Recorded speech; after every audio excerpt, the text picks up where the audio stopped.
Welcome. I'm Amy Watson, a certified life after baby loss coach and mom to 2 babies in heaven. Join me as I show you how you can truly find yourself again. Together, let's knock off those rough, painful edges and learn to carry your grief so you can step forward into all this life has in store for you. This is the Smooth Stones Podcast.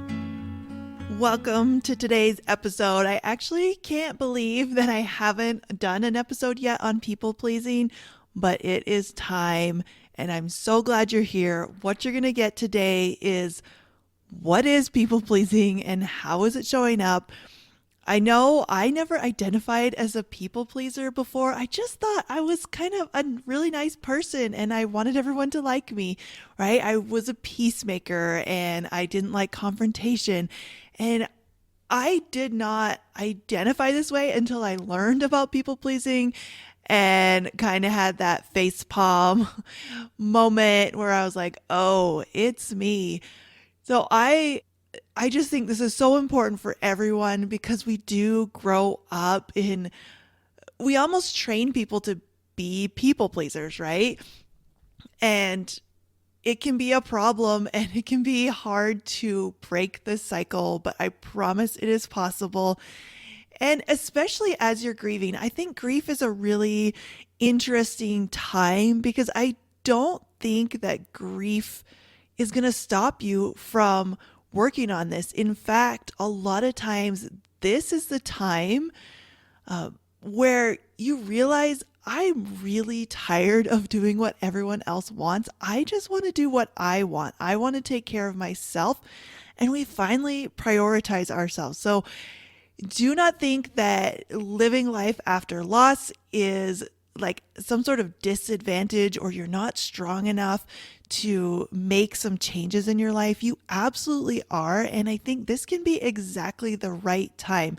No matter where you are in your grief, if it's been 10 minutes or 10 years, you're going to love this episode. So keep on listening. The amazing Cara Lowenthal talks about people pleasing, except she has decided to call it something else, which is people deceiving. And I wanted to start out right at the top of the episode to call this out for what it is. When we are acting in a certain way that is not in alignment with our values or we're not in integrity with ourselves, right? We're basically faking or being inauthentic so that other people will feel better. That is people pleasing. And that is people deceiving. So we are showing up in a way that we don't especially like or that we don't especially want to in order to manage other people's emotions. And like I said, this is something we've been taught, right? Can you just be quiet? You're making mommy angry. Can you sit still or the teacher's going to be stressed out? We train children to be people pleasers. And this is actually something, if you have living kids, especially living teenagers, this is a thought, I'll just throw this in, but when my kids will not do what I want, no matter how upset I am or how many times I plead with them, a thought that I keep telling myself is, I'm not raising people pleasers, right? So this is a way I try to console myself when instead of feeling like a failure as a mother who cannot get her children to do what she would like them to, I tell myself, I'm doing such a great job at not raising people pleasers and raising independent thinkers and people who aren't going to do what I say just to make me feel better. So you're welcome to borrow that thought if you ever need it, especially, maybe teenagers, toddlers, it's kind of the same thing. If they want to do what they want to do, no matter how much you say, hey, hurry up and put your shoes on, and they just want to take their time and do it themselves, you can say, I am not raising a people pleaser. I am doing such a great job. But I want to talk about this again. It also can look like just wanting to be nice, not wanting to cause waves, not like going along with things that we don't really feel super strongly about just because we want other people to be happy and we want them to be happy with us. So that is people pleasing. In life after loss, some of the ways this shows up that I see a lot is you hide how you really feel so you don't upset anyone. This is the one where people ask how you're doing and you say you're fine because you just don't want to deal with anything that's going to come after if you tell them how you're actually feeling. You don't ask for support because you don't want to bother anyone. This is a really, really big one because we are not good at receiving help and we're not good at asking for help. And the reason why is because we don't want to inconvenience anyone. We don't want them to feel uncomfortable. We don't want them to be put out. We don't want any of it, right? And so we can be drowning, like literally drowning, and we're not going to ask for help, right? We're not going to ask for support. You take care of all the people around you when you're dying inside. Again, we step up, we shove down the grief, and we keep doing all the things so that people aren't upset, right? And so it looks like we're okay. So it looks like we're holding up our end of the bargain in the relationship. Another thing we do is you shut down the part of you that gets disappointed. This happens a lot when, people are not showing up in the way you had hoped. And instead of communicating that, you're just going to shut it down. You're going to lower your expectations. And this is different because I really do believe that allowing people to be who they are, allowing them to show up how they want to show up, and accepting the reality of your life and the people in your life, and not creating what I call manuals for them, which is like not wishing people would act differently than they are. What I'm saying here is you just give up, basically. You just give up so that you won't be disappointed, and you're not going to be honest with people about how you're feeling and what you would really like, right? Because we're always allowed to make requests. That's something people get really confused about with coaching, is that we should just let people walk all over us, but that is not true. So again, this part of people pleasing after grief is we just try to tell ourselves that we don't care and we don't want to be disappointed, but we do, right? Like we are disappointed. Another one we do, which is grief or not grief, is saying yes when we want to say no. We've got the holidays coming up here, and there's a lot of events. There's a lot of things going on, and there's this dilemma. Do I say, I don't want to come? Do I communicate some things I'm going to need if I do come? How do I navigate this? Or do I just put a fake smile on, show up so that our mother-in-law isn't upset, right? Or so there's not backlash and there's not problems within the family. So this is a big one, saying yes when you want to say no. As we are grieving and as we talk about this topic, I just want you to be aware of how much emotional energy you are spending. A lot of times it seems easier to just do what people expect, right? Just keep going along with it. Don't cause problems. Don't change anything. Just keep going on with what people expect and not really showing up as you. But you got to understand what that is costing you, especially over time. As you keep doing that, what is it costing you? How much energy are you spending sitting there being uncomfortable or showing up as a person you don't like, not as yourself? That has a cost too. So just your brain is going to offer to you that it's easier to just keep people pleasing.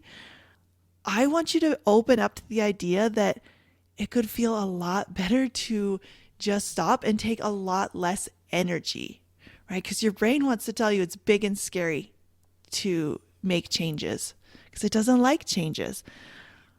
But it's not necessarily true. So be onto your brain. Know that it will lie to you because it likes things to stay the same.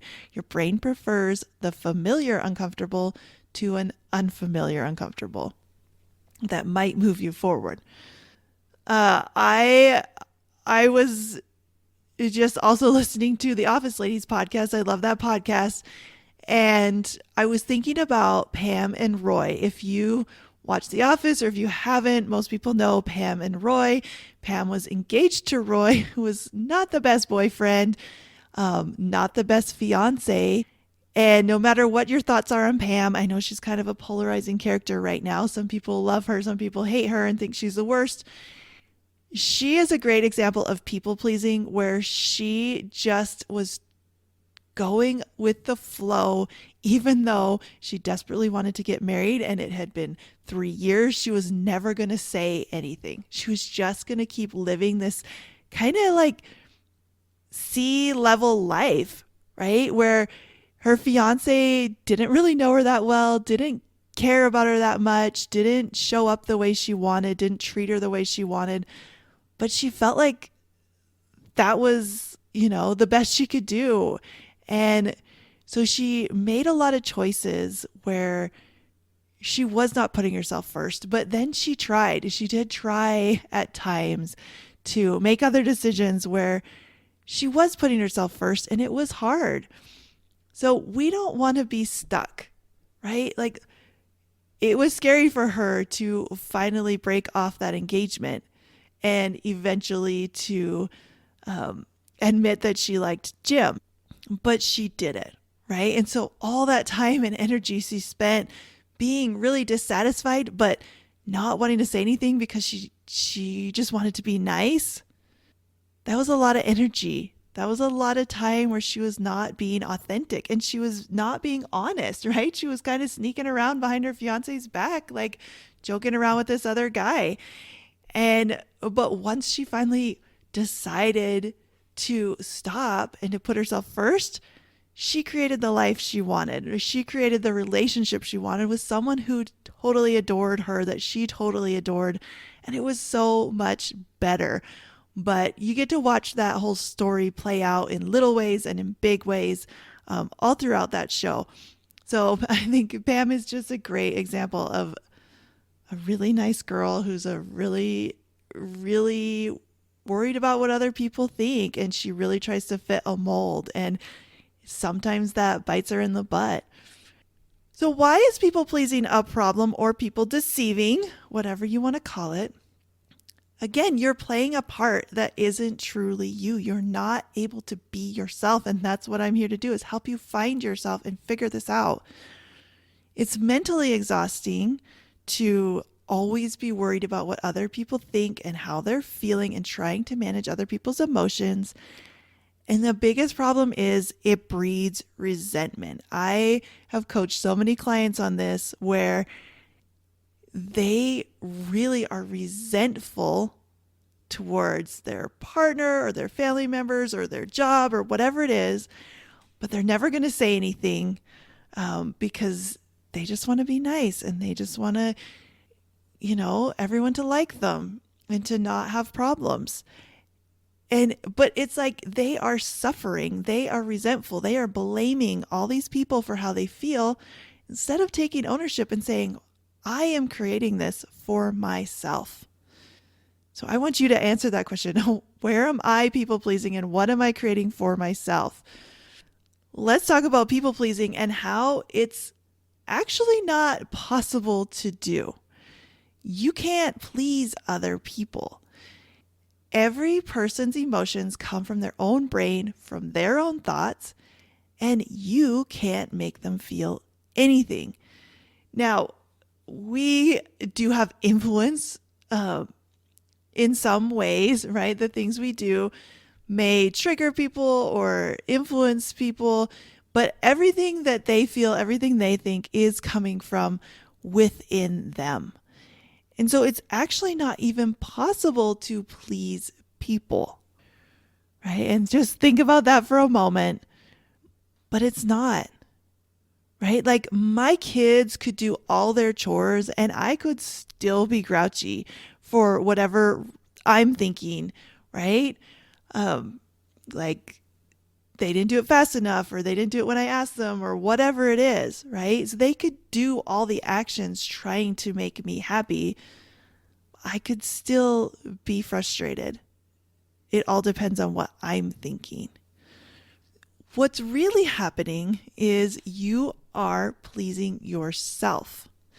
You want to feel the good feelings or you want to avoid the uncomfortable feelings. And so you are taking the actions that you think will get you that, right? You are showing up in a way that is going to help you feel better about yourself, help you feel better about your situation, help you avoid those uncomfortable emotions that come from being more honest, right? And especially where we're in a pattern that we maybe have practiced since our childhood or just for so long, we keep doing it because it benefits us.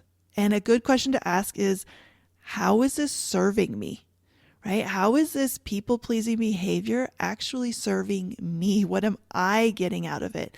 And if you really open up and get curious, you are the one benefiting because you get to believe that you're nice. You get to believe that you're kind. You get to believe that everyone likes you. You get to believe all these things about you. You get to believe that you're this sacrificial lamb that will lay down and put aside your own emotions and what you want so that you can be there for people.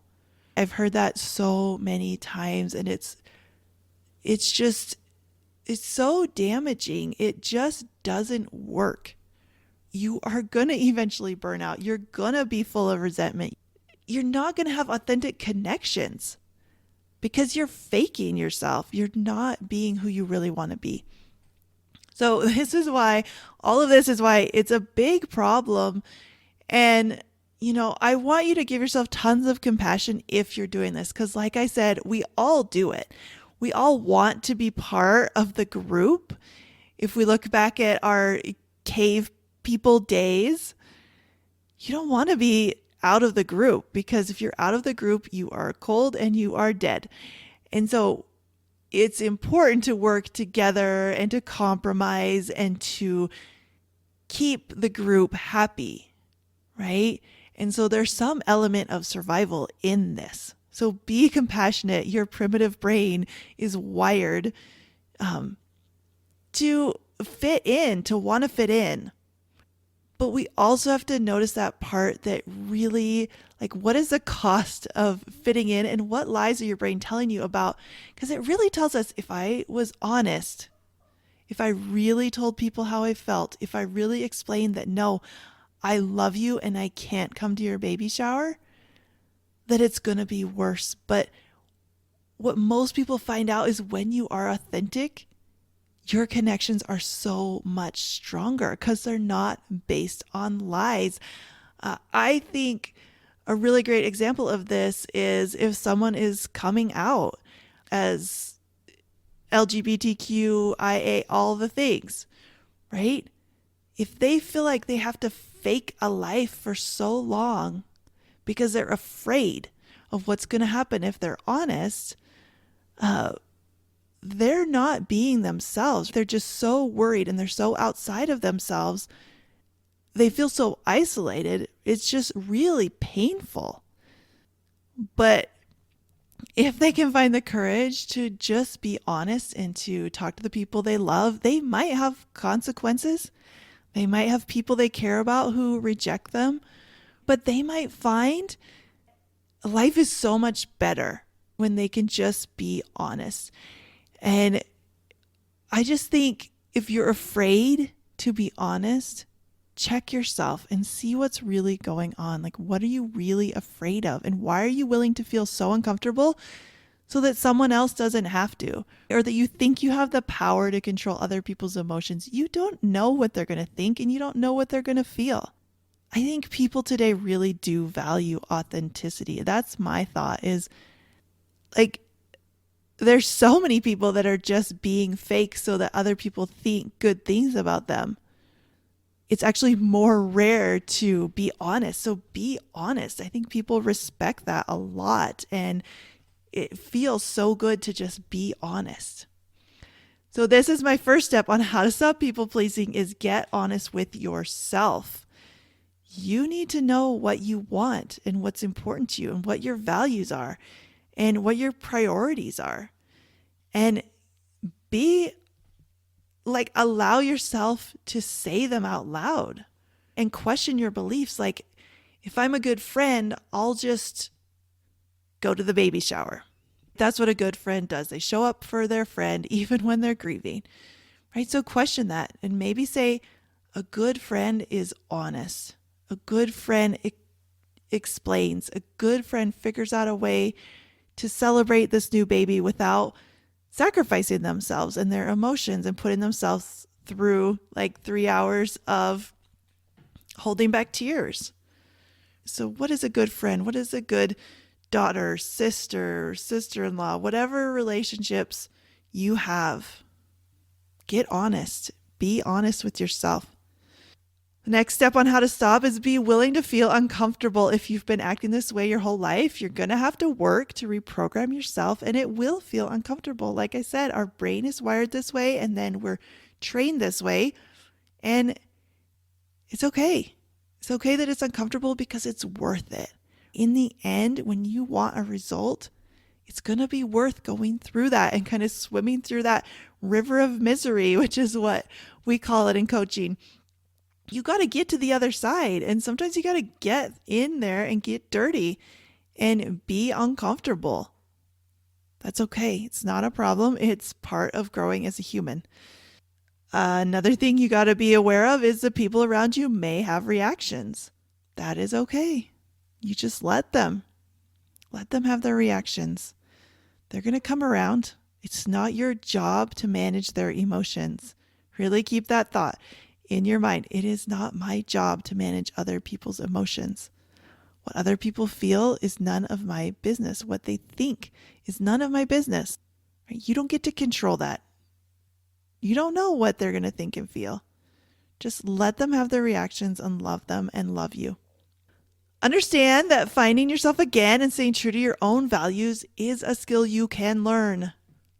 The more you do it, the more free you are going to feel and the more love you can give because it will be genuine. Right? As I speak to you and think about you, I'm guessing not a single person listening wants to be a jerk to other people.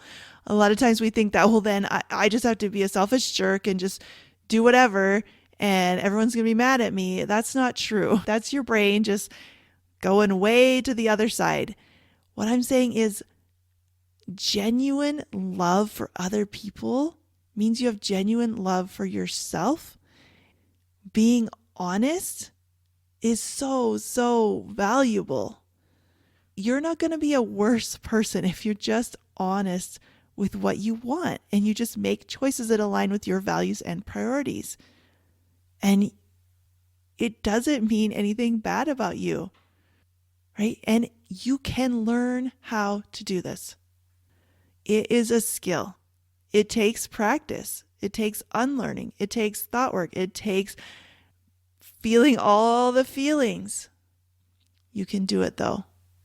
It's not selfish to make choices that feel right to you. So I want you to know that unwrapping all of this is totally possible, but it's much easier when you have someone to show you how. When you coach with me, I will help you figure out where people pleasing is really a problem for you and how to stop. And then I'll be with you for the parts where people don't like it or where you want to go back to your old habits. I won't let you do that. You don't have to sacrifice and you don't have to live a life that you don't want anymore.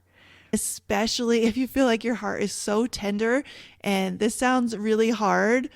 Don't worry, because I understand what that's like, but you are stronger than you think. You have more power than you think. And I promise you, it is going to feel so much better to just realign with your values and get back to thinking about what you want to feel rather than worrying about what everyone around you is feeling.